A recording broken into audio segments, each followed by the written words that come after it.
So welcome to Twain Richardson. Bless up, bro. Bless up. Bless up. Welcome. This one, long time in the making. Yeah. Always wanted to talk to Twain Richardson. Bless up, And bro. some of you might not be familiar with this guy. I mean, I really want to use guy. You know, Jamaica really use guy. But very important person in the post-production space. And when we say very important person, we mean not on a normal level. We are talking about Usain Bolt level in a post-production when it comes to Jamaica talent. Bless up, No bro. underrated, no highest level. Right now, currently, we are in We're at the View Restaurant and Bar in the center Times Square. basically I will with chat and I will reason, downtown Yeah. Manhattan with there right now. I will And there's a reason why we are here. I'mShango, and this is I'mShango podcast, where I meet and talk to various creatives across the world and just showcase their stories. Some of them, like Twain, is not a person who share his story a lot. Many people don't even know him, as I say. But when you hear his story, you'll understand how impactful Twain has been over the years when it comes to post-production, from a Jamaican level to an international level. That's the reason why he's here. So let's get into the story and reveal all our this Wow, man. guy. As I say, we don't really want to use the guy. We could use As- Bridging. This brethren Yeah. has done over the years for post-production on a Jamaican level and on an international level. So Twain, tell them, why you tell Bless them up, bro. we're really a go on. People need to know that Well, story. Yeah. We're really a going. Where you want me to start from? Alright, You so know, that- firstly, it- I know some of your stories. So Yeah. start from where this all begin. where it all began.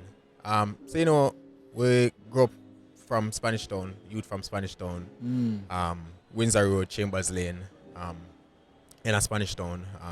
Grew up in a poor family, you know, come from the ghetto. We grew up come see our mother, myself on on the road. So grandmother sell, you know, we say all our family are sell, you know. So it started that, you know, we left high school and we couldn't get a job, and what we do is that we start the local hustling. The thing is, my mother used to show me, you know, how to sell. So she used to teach me, my sister them, you know, when we selling at the daytime, you know, how to check off, teach you how to check off. She used to send me go downtown, you know, to go get goods and them things. So she teach you them things there from, you know, the younger age, so we understand and, you know about them things there. You know, some parts I would like, some parts I would never like, because, you know, you're a youth, you grow up, you know, you really want, they are the style I sell, you want to go run up and down with the bridge and them and around. But anyways, you know, we left school, we couldn't get a job. And so what had happened is that, you know, we did and we had to do a little hustling, I would do a little selling. We used to do a little selling from where I go to school and thing, but we left school and, you know, we dip on the road and do some selling, and end up get a work at a company named Media Arts. So we go on Media Arts and them have a camera there, and they were the bridging them there. They used to show me the camera and things. So go one evening and I say to my mother, I say, yo, you know, them have a camera at the place. And I'm show me about it. The job we get was as a data entry. So what happened now is that I did always want to be a civil engineer, Okay. but mommy couldn't afford for Yeah. send us to go do the civil engineering. So in my mind, you know, even after leaving school, my thinking was that, you know, we're going to do a look at hustling, do a look at selling, and, you know, can save up some money and can sort out the university thing for go do the engineering. Now, mommy now, she go and do some research and find out, say, you have a place called CPTC where they have a certificate course in the whole video production thing. So every day she keep on, I said to me, say, no man, try the video production thing, man, try it. And I said, no, I'm still hell-bent on want to do my engineering thing. Yeah. So it get to a point now, it start annoying me. I forget her to stop annoying me. I'm sorry, you know what? I'm going to do it. So you can stop annoying me. So in other words, what I hear from you is that your mother actually is an integral part Yeah, of your success right now. Right. Whoa. Yeah. So when we go now and do the course, them carry through the stages of production. So, you know, pre-production, production, post-production. And we'll get to the post-production stage. I actually start love it. Yeah. It turned out so that them did have a certificate course in a video editing I come up. But the course wasn't actually, no, it was like a couple years later because I couldn't get enough people to do it. Okay. So anyways, we go back to media arts. So the media arts, I went up, left media arts. Then back when we look at hustling, and then we get a job at electoral office. I do data entry for electoral office. And at the time, we used to, go home and we used to watch Hype TV. Yeah. So we have to see the critic and we have to see the Kushney and the Courtney as the editor and the thing them on the program them, and I say, yo, that's how I want to be. Hype TV did have a competition, and the prize for the competition was for go there and host one of them live shows, co-host one of them live shows. So I enter the competition and I win. Whoa. So I go there now and meet Johan, who is the boss for Hype TV, and I say, Johan, I did submit a resume for a camera person. I said, boy, I don't need a camera person, I need an editor. I said, no, man, I know for edit. Yeah, right away. Yeah. Naturally, we know for edit. But what did happen is that at the time, the editing course did start. So I do the certificate course. And so he must say, this was a Wednesday, we do the interview, and he must say, when you can start? And I said, I can start Monday. So I must say, all right, then if you can start Monday, the job is yours. So the Friday, I go work electoral office and need my resignation and say, yo, this is now my last day, On Monday, I start Hype TV, fresh, now a clue. You just basically say yes and figure the rest out. Yeah. And then from Hype TV, we left Hype TV, we'd start work with Kushney at DSC Media. And then we left from DSC Media and said, all right, we're going to see if we can do something for ourselves. And then we start my little company called Frame of Reference, and then from Frame of Reference, we run that for 10 years. Which was the only post-production studio in the English-speaking Caribbean. In Jamaica and the English-speaking Caribbean. I want to hear this. And then only post-production company in the English-speaking Caribbean. Yep. Serious thing. And from there, so, the work just get bigger and bigger, and, GoldCrest, hear about it. Them see the work and hear about it and say, yo, them want me on board. So this is where we're at now. Wow. One of the things I want you to talk about or kind of give people insight. I want to kind of talk about some of the projects from Jamaica and to international that you have worked on, because as I said, a lot of persons have seen your work, but them don't know who is behind the work, so to speak. So talk about some of the projects that you have worked on over the years to even get it to this level that you're at right now. Projects that we've worked on. All right. So Rising Stars. We've done Rising Stars for probably the past 8 years.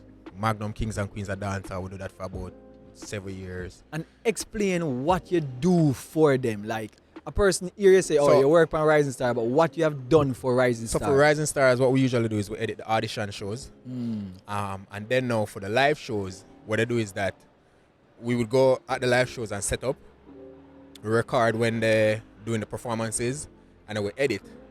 And right as the show about to finish, we have to finish that, edit the promo, and send that out right at the end of the program. So it's live editing we're talking about. Live editing.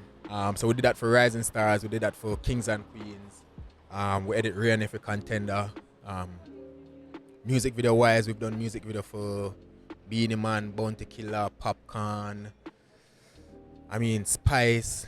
You think about it, you name it, the Damian Marley, Shaggy, you name it, the biggest, dancehall or reggae artists out there, we've done music videos for them. Chronics, Kabaka Pyramid, the whole works. We've done numerous commercials for Red Stripe, commercials for Digicel, commercial for Flow, a ton of work. And what I'm hearing you saying is that you do post-production, basically coloring and also editing. Yeah. So, Frame of Reference is a post-production studio which consists of editors, so the person who edit the music video. Yeah. And sometimes not only edit the music video, but colors the music video. So when you see those popping colors on a music video, oftentimes it's shot flat, and this person have to bring the life to the music video with all these colors. Yeah. I know a couple of videos where you work on amazing looking videos and stuff like that. One of the things that I want to talk about, what gave you the understanding, or would you consider yourself self-taught as it relates to being a colorist and an editor? Well, self-taught to a point. So what did happen was that in the early days of Twitter, I used to go on Twitter, and when I joined Twitter, I was trying to find somewhere where I could read up on post-production. I find a blog named Creative Co, which I used to go on and I used to read up on that. And then I found out about Twitter, and then I realized that on Twitter, you did have like a big post-production community. So, I start follow people, and from this to now you learn about, I find out about other, spaces and resources where I could have gone, could have learned. How I first learned about color grading was my first day at Hype TV. Because I didn't know if to operate the camera, they actually send me go shoot something. And what means that when I go shoot it and come back, and I capture the tape, I realize it's blue. And what happens is that I never did white balance the camera. Now me start Fred come and say, John, the first day on the job. Yeah, man, yeah. Fire me. Courtney now, who was the supervising editor, he said, no man, we can salvage it. So we capture it, we bring it in a premiere at the time. It was the premiere where when you open it, the splash screen did have a horse on it. So it says early days premiere. So he goes on and press 2 buttons, and then he said, white balance. I say, yo, what that? I say, oh man, we call it color correction. So from there, so my fascination with color, that's where it started. So I said if I come back to say now, what happened, we find the post-production community on Twitter, and then I get to find Alexis Van Hertman. He wrote the manual for DaVinci Resolve for a couple of years, and he's also a colorist. And so what happened is that I ended up bringing Alexis to Jamaica for I think a week and a half for train me in color, because up to that point I was coloring, but again, even though I was self-taught in terms of you watch the tutorials and you practice on actual footage, I think at that point I was missing like some the technical skill, yeah. So that's where Alexis pretty much get for ingrained. So what I'm hearing is that you seek out the post-production community, find somebody who actually writes for the software that you want to use. Him write the manual. So if you find somebody who write a manual for anything, they're at a certain level, and you invested your money into bringing this person to Jamaica to give you lessons to get yourself to a next level, bro. That is international. I understand why you're here. And it's a funny enough is that from once I did that training, I realized that like my understanding of a color, of course, grew more. But then I realized now that the projects actually start change now. It's like we start get more, what I call it. I don't, for the lack of a better term or lack of a better, we start get better projects. Better projects. We start get more international projects, I should say. Because we've always been doing international projects. Yeah. But on a smaller scale, like we'd probably do a commercial or a music video. But I find that we started the more long form, more bigger projects. So tell me a couple of the long form projects, notably long form projects, something where you'd have put out there and say, yo, I have worked on this project. So internationally, we did Britney versus Spears for Netflix. Nice. We did a 6-part series called I'll Be Gone in the Dark for HBO. We did a documentary called All in the Fight for Democracy, which was actually shortlisted for Oscar in the documentary category.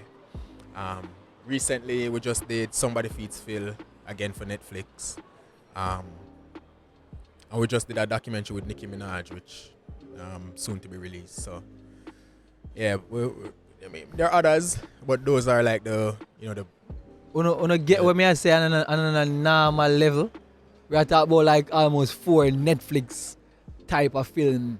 The man basically work pan already, you know. So one of the thing and I have to commend you on this and respect you for this is that you are a person who very humble. As I say, if you don't know Twain, you don't know Twain. That's it. If you don't know Twain, there's no flashiness, there's no hype, there's no trying to, how would I say, post on social media to say, oh, I am doing this and you are not doing that.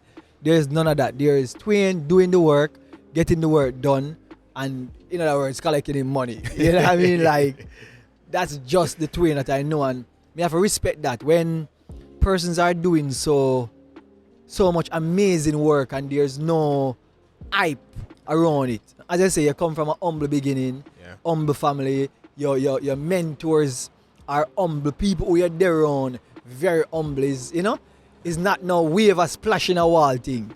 Wave come and the wave goes up and disappear back again. And it just come again and disappear back again. So I like that metaphor because what it shows is that you can be out there doing amazing work and people still not necessarily can recognize you in the street because you know, plastered over, you know, everybody now have to know your type of vibes.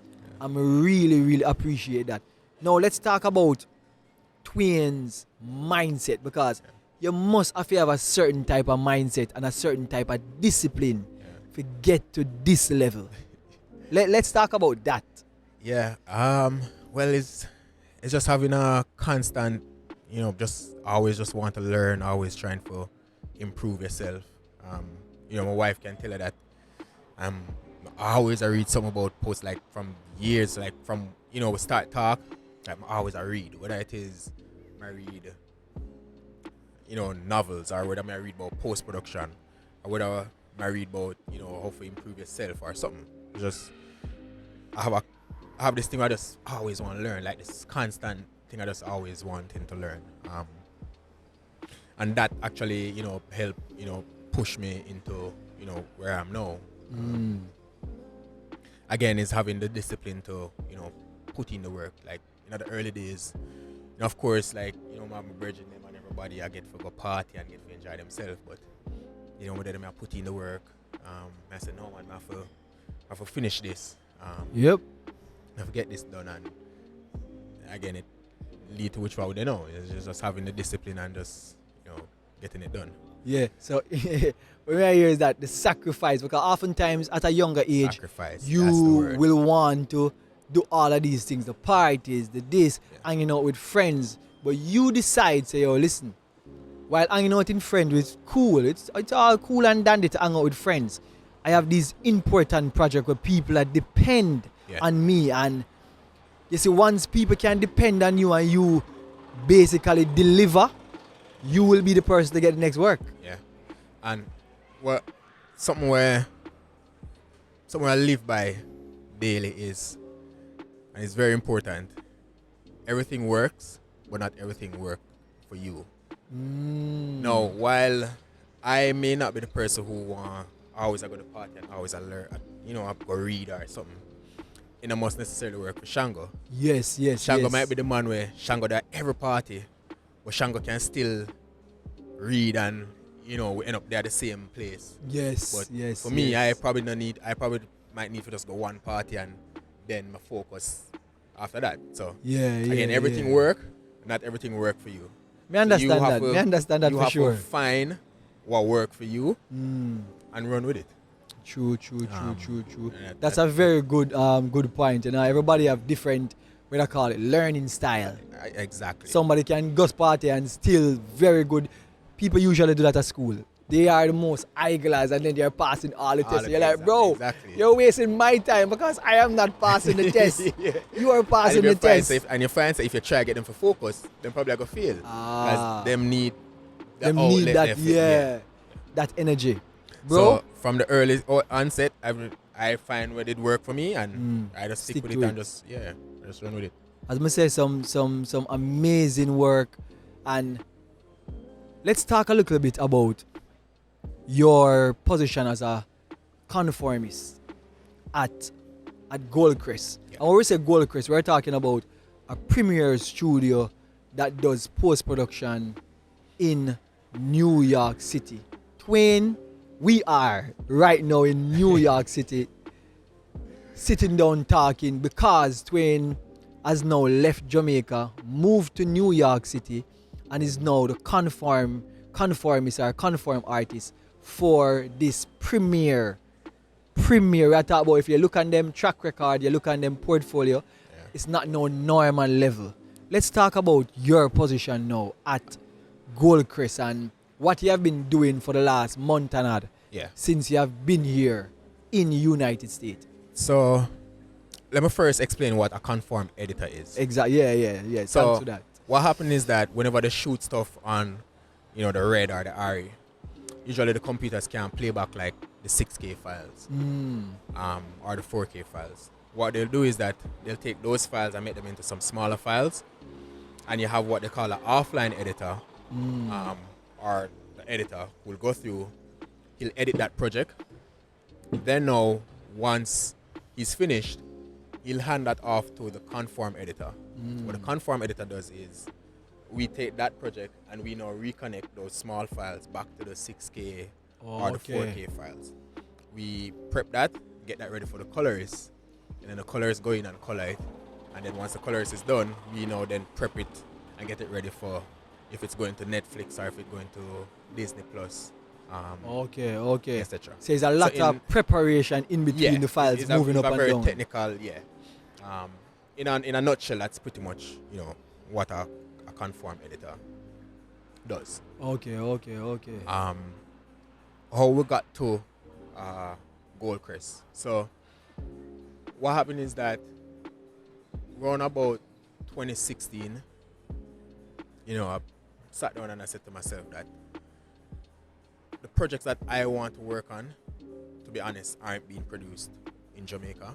And for even the ones that, the projects that, come into Jamaica, they're leaving back with the post-production. Okay.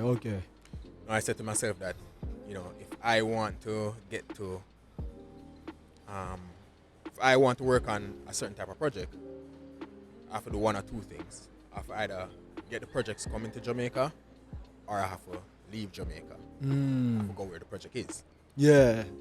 Now, of course, I decided that I'll go and give it a try and try to get the projects into Jamaica. That worked in a sense where we made some connections and we were able to get some projects, but we're doing like probably one project every 3 months, which again, can't sustain. Yeah, it's hard to sustain a business. Hard to sustain a business, doing that. Mind you, we had projects from Jamaica so the business could survive, but if we wanted to, position the business where we're doing like 90% international projects, then of course we'd need to get more.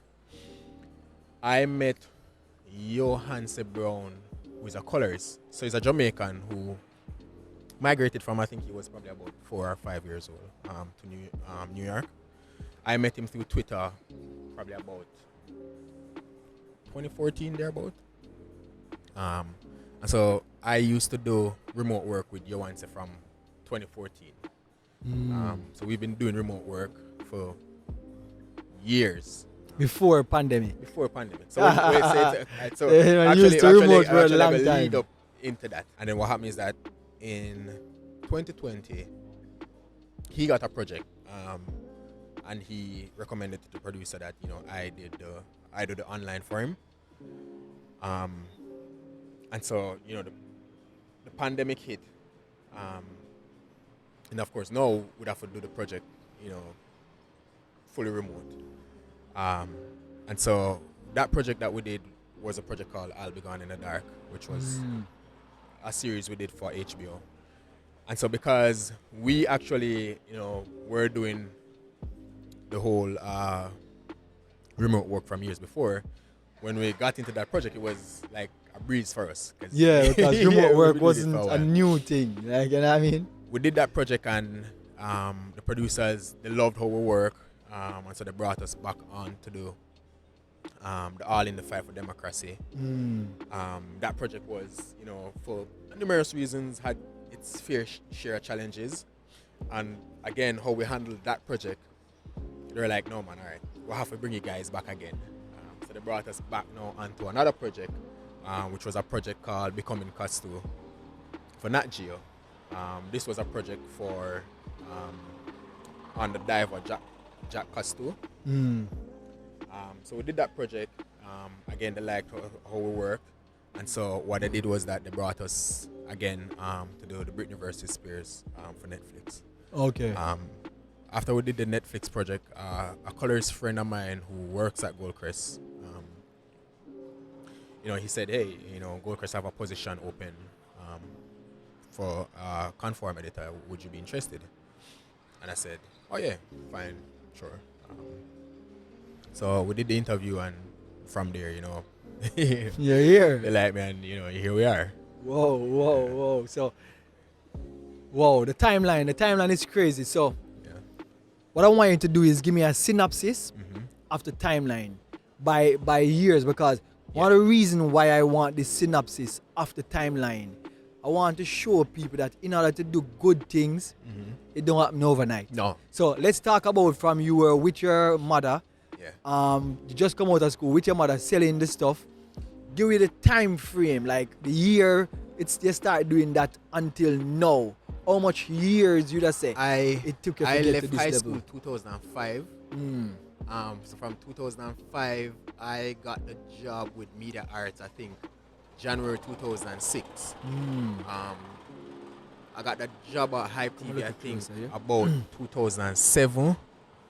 I think I started Frame Reference 2013. Yeah, I think I started Frame Reference 2013. Again, I made the decision in around about 2015 that the type of projects I want. In 2015, I pretty much do all of Jamaica all work of the- already. yeah, I big work projects. with everybody Yeah, already. I've done the big projects in Jamaica. And what started to happen is that the work wasn't challenging anymore. Because them don't require a lot. I don't want to say it don't require a lot, but it's just that I got to this level where at that point I was doing some international projects. And so I think what happened is that the knowledge outgrew the work basically. the work, basically. Because literally, I might say this now, but I doing work in Jamaica, I could have cut a music video in literally a day. I built processes, and based on knowing the style of how a certain person shoot and how a certain person direct, I could have cut a music video in a 2 days. So again, 2015, we decided that we wanted to work on certain type of projects. We decided that we we're going to carry the projects into Jamaica.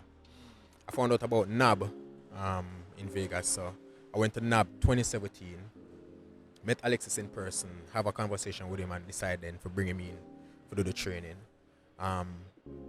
Through going to NAB in 2017, we made some other connections. We went back to NAB 2018. And then, NAB, explain what it means. So NAB is National Association of Broadcasters.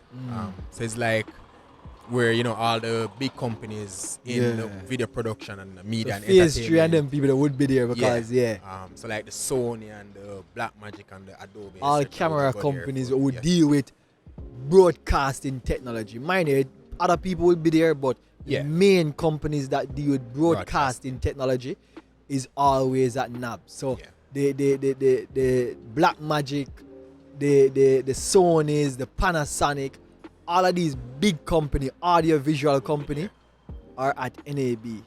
National Association of Broadcasting. So 2018 again, we'll make some connections. But what starts happening is that you make the connections, you have the conversations, but then once you go back to Jamaica, you follow up, you hear some yeses, we find say you're out of sight, out of mind. And with our industry, people more likely do business with somebody who them can gel with.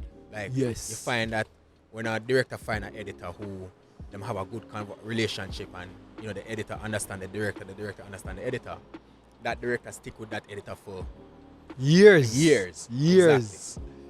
And so the fact that you're not here where you can form that relationship in person, you can break bread with somebody, and that was where we were kind of did start fall back. So again, we'll make some more connections in 2018. And then so what happened is that 2019 now, Blackmagic added the editing part of DaVinci Resolve. I think probably around about 2018 thereabout. So what happened in 2017 actually. So we'd have fiddled around with it, I use it for do some editing, and they end up find out say where I use it for do some editing, and they asked us if we wanted to come and demo it for them at NAB. I was like, stick up in National Association of Broadcasting. Yeah. And we have Twain Richardson from Jamaica demonstrating how to edit with DaVinci Resolve. That are some high level something right there. And a normal level stuff that. Yeah. Not the normal level. Continue. And so we're gonna NAB 2019 and we do the demo for Resolve. Again, we started, we're getting some international projects, but not enough. 2020 now come around and we did the project for HBO. Then we did the one for Amazon Prime, which is the All In. 2021, we did the Nat Geo project. Then we did the Britney Spears project for Netflix. And then at the end, GoldCrest got in touch around about September 2020. We had the conversation, and we made the decision around about October, ending of October thereabout, and then we start the process of putting all the things together to transition yeah. into this different, or you call it different life. The Big Apple life, you know what I mean? Manhattan lifestyle. But I must say, bro, like, to me, knowing the story, because we are, I wouldn't say we are super close, but we know each other now for a little while, whereas a lot of the projects that we are talking about, I come to the studio and see I work on them, and I'm like, yo, yeah, work on this. And I'm gonna say, yeah, man, everything allowed, we just keep it. I'm like, yo, yeah, work on this right now. I'll be at the studio with you sometime. Yeah. Because I am very similar to Twain in terms of very always wanting to learn stuff. So when Twain I work on something, I say, yo, I work on this now. I want to come see it. Yeah. I'm like, yo, like, DaVinci Resolve, oh, you use this, oh, you do that, oh, you do that. And I am the one, even though some people that say, oh, you have a certain amount of success and rated, I throw all that out the door when I want to learn. Yep. That don't mean nothing. No matter what I did know, what I've done in my life, when I want to learn something, I'll become the apprentice for anyone. Which is similar. It's like, it's me now. Like, even though, I know what I know in terms of Conform, like, in this new position, I pretty much throw out everything and pretty much learn. Because, again, you realize that when you do it in Jamaica, it's done a certain process, a certain way. And, even though you're doing international projects and you're doing it remotely, when you're here in person doing it, it's like a different feel. A different process. A different process. So, again, we throw everything out and, we're learning. Luckily, the team is, everybody there is pretty, friendly and, willing to teach and, share the knowledge. So, yeah. Brother, impressive always stuff. Learning, man. Impressive stuff. Respect, bro. Twain Richardson, like, no normal feat. This, leaving from Spanish Town, St. Catherine, Jamaica, coming to the Big Apple, Manhattan, to work with a premier, as I said, a premier studio for post production. No normal feat. Yeah. We don't have no whole heap of people where I do this, bro. Yeah. I'm gonna say it's Usain Bolt 9.5 level type of move this you make, bro. And as somebody who I'm look up to, when it comes to, somebody who take them work to a certain level, take the discipline to making sure that them do work that represent them on a certain level and put them, how would I say, at high. I try to reach the stars, so to speak. Brother, whole heap of respect. Respect, bro. I'm glad for say, yo. Respect. Glad, genuinely.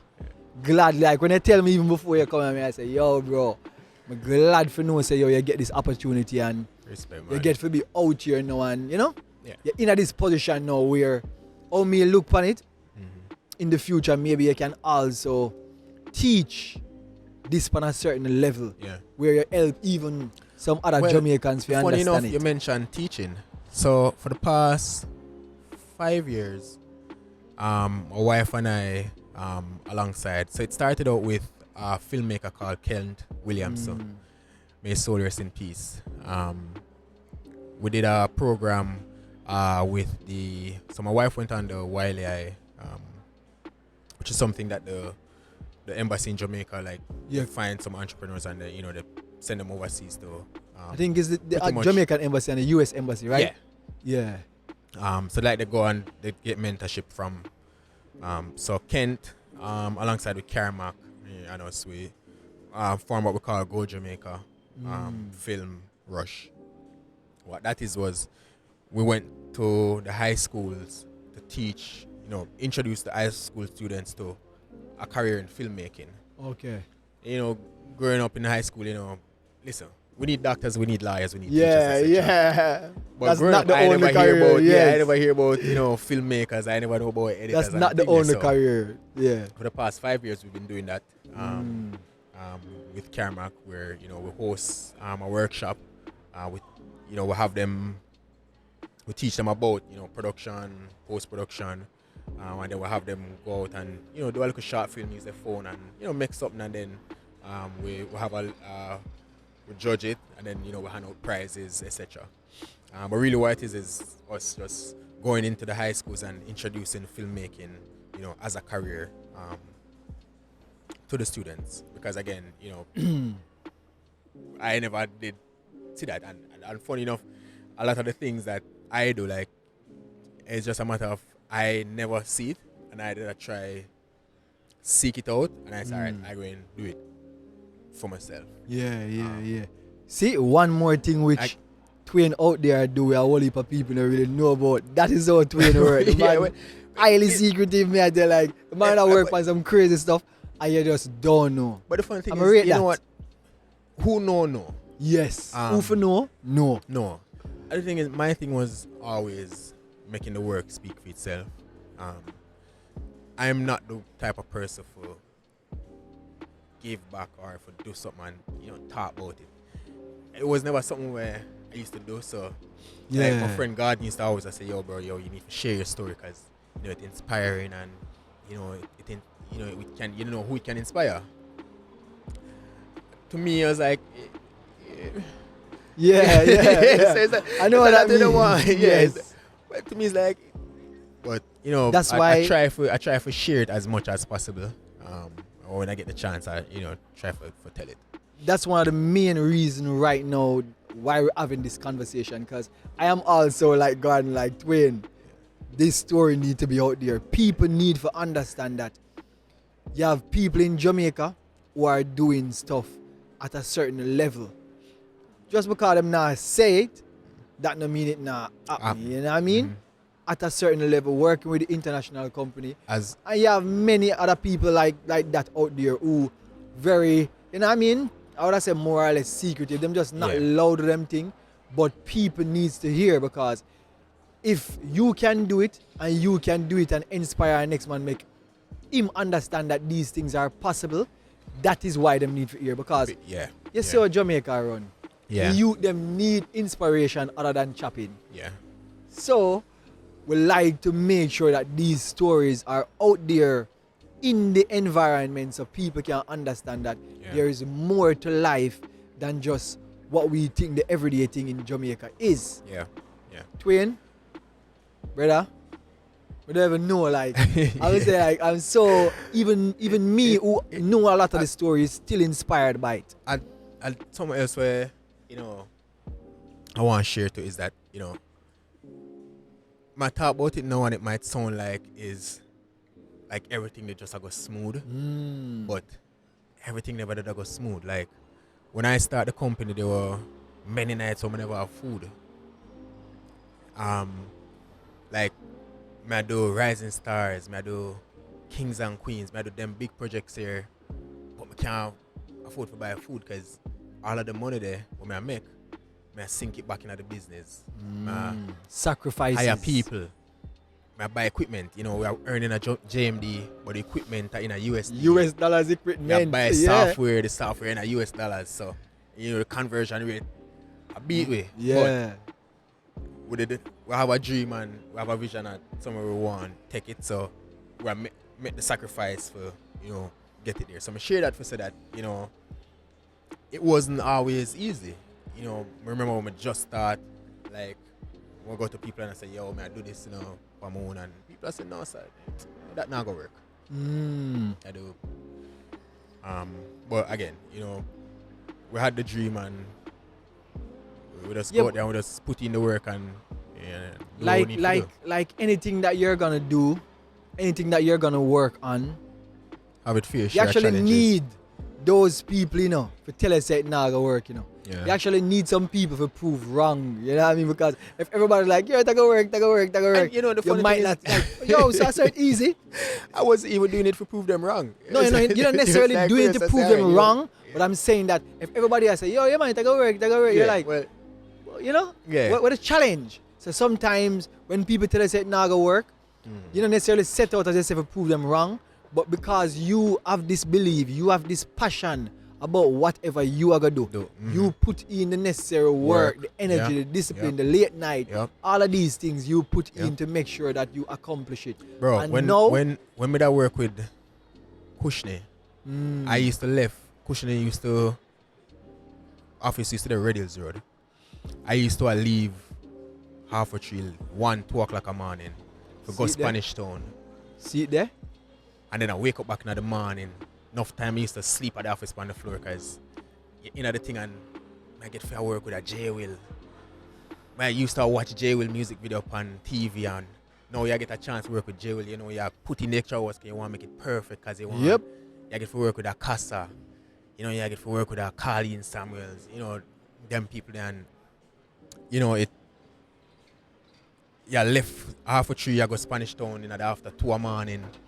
War I go on a Spanish Town and you reach a Spanish Town and you're afraid because when you look, you don't know you're going to reach. Are you on a dog alone upon the road and you say, Jano, how the hell am I going to reach down reach down my yard, you know? And it's funny that which part, you know, we come from the side of Spanish Town, we come from their one side and at that side they war with the side and, you know, so, you know, them thing then, challenges you know, you put in, but, you know, boy, I say, boy, you know, Father God have a plan for we, and you know.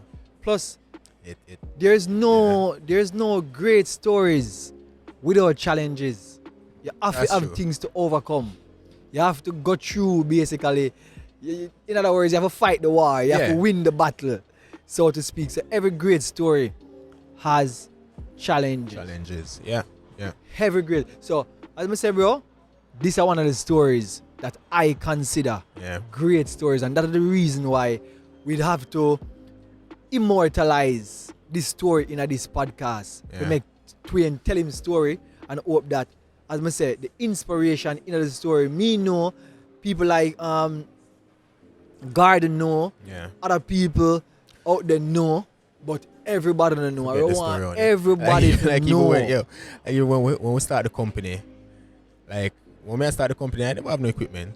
I get for the Innovators season 2. Well, I did season 1 with another previous company where I did have, and then when season 2 did I come around, I did dep on my own and I said to the exec producer, say, pay me half of the money for do the season. And she said, all right, fine. But she now cut a check. I mean, my name, I have to open a company. Yeah. So, bro, like, every the name, like, I full out the farm and on my way I got, you know, the company office register it and I still have a name for it. I did that, talk to my wife on the phone and she said, yo, you know, frame a reference because in a video you have frames and it's kind of like a reference. I'm just like, all right, that's the name. I was writing the name, I'm register the company and, you know, call the exec producer and say the company open, write the check to the name here. She pay with, as she pay with, we buy at the time Apple did have the 17-inch laptop. Go we buy a 17-inch laptop, we buy a hard drive, them time the Firewire 800. Buy a Firewire 800 hard drive, and that's how we edit the season. We edit the season of innovators. Actually the laptop they edit whole heap of music videos out there. Now it's from back in the days. Yeah.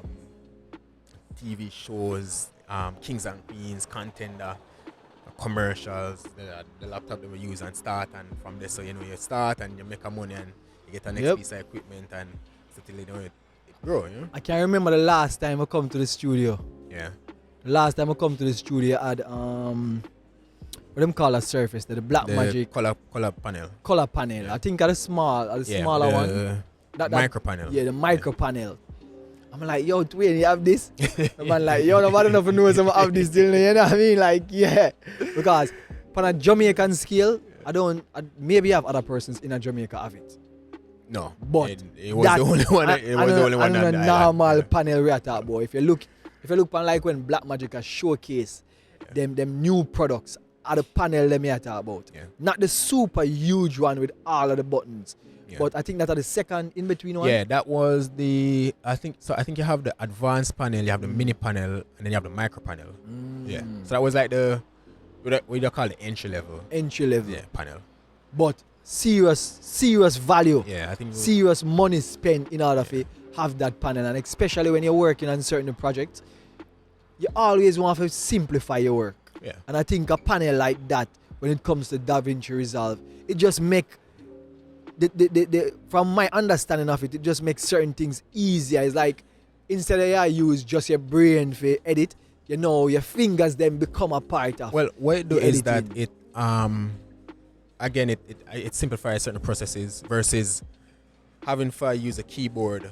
Shortcuts and all that. So you can adjust two things in the image at once. Okay. If you can adjust the lift and the gamma at the same time, or you can adjust the lift and the saturation. Okay. Or you can adjust the saturation and the contrast at the same time. Okay.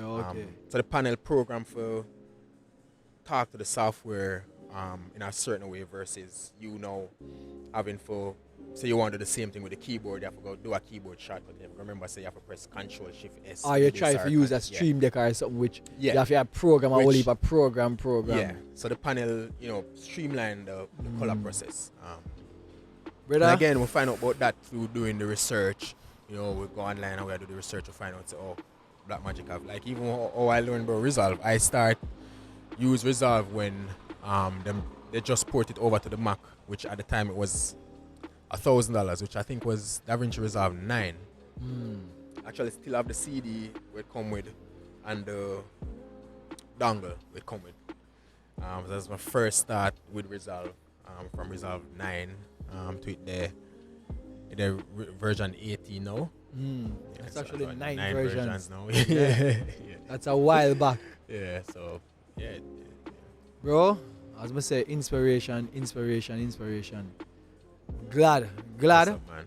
to see you here, bro, for know that you're here now, and this is not even the middle part as far as I see it for the journey. Yeah. This is the beginning now. At the start over the journey now. Yeah, man, it's always day one, Yeah, man, day one again Always, on this journey yeah, where, man. me expect Twain to take on, because, as I say, whole heap of respect. I know you have the discipline to push yourself as far as you want to go, you know what I mean? Yeah. As far high level GoldCrest, maybe move from GoldCrest to some higher levels, because once you have the discipline and you're willing to learn, most importantly, you are willing to learn. Yep. When the man say, yo, learn this, Yep. you jump up. Yep. Yo, I'm learn this. Yeah, man, you have to be teachable. Yeah, man, that I think that allowed me to excel like way faster than how like because again the fact that you're willing to learn, but again also when you find somebody who willing to share the knowledge with you, is for step back and you throw your ego through the door and able to learn and see it from their point of view and Yeah. Brother, golden story and Twain. Lord. Bad old me because I'm not supposed to cause yo. At different levels, like the respect I'm have for this guy at different levels. Bless up, different man. levels. Bless up, And man. brother, respect for coming up on the cast. Anytime, man. Podcast, Anytime. you know what I mean? First time we are talking. We Anytime. definitely gonna talk some more about some other Yeah, man. things. When we get to the next level, yeah, we'll come back in definitely and share talk about the some more. journey to And get to this one. people, bless upon yourself. Bless upon yourself. Thanks for watching. I hope you watch the entire thing and learn more about Twain, because I said Twain don't really share a lot, but we don't want him to share as much as him can share in this cast. So thanks for watching and bless up yourself, you know what I mean? Yeah, man.